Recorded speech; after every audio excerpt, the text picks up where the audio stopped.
Wednesday afternoon at Burlington High School, we saw a win-and-you're-in situation between a pair of solid Division II programs trying to clinch postseason berths.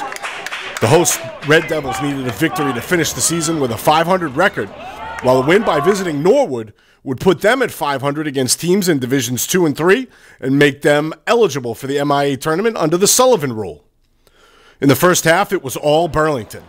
The Red Devils built a 4-1 lead by the end of the first quarter, thanks to a pair of goals each from Danny Blaze and Chris DiMartinez.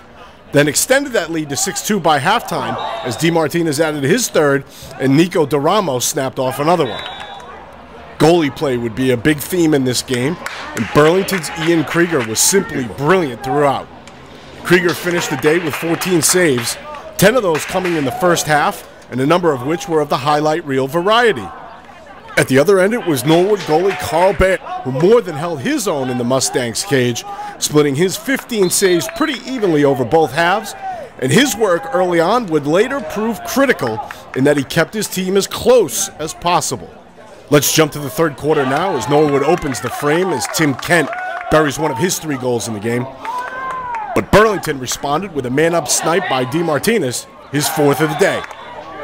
Danny Blaze capped off his hat trick just over a minute into the 4th. Burlington was looking great as they held an 8-3 lead.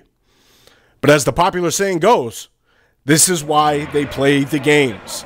And with its backs firmly pressed against the wall, staring at the end of their season, Norwood began to mount what would turn out to be an epic comeback. Mustang star Danny Farrell was held to a lone tally through the first 3 quarters, but he snapped off 2 in a row after Blaze's goal, and those scores seemed to breathe new life into the Norwood sideline.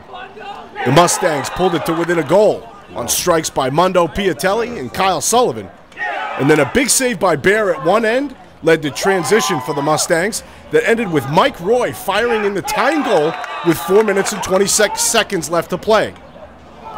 Then it was Farrell, comes up with a ground ball after a high pass, makes his way out front, puts home the go-ahead goal to give Norwood a 9-8 lead. With Burlington forced to press out and double the ball now, the Mustangs would add scores in the final minute from both Kent and Roy to complete an 8-0 fourth quarter run and clinch a postseason berth with an improbable 11-8 victory over Burlington. For the Boston Herald's High School Sports Department, I'm Bruce Lurch.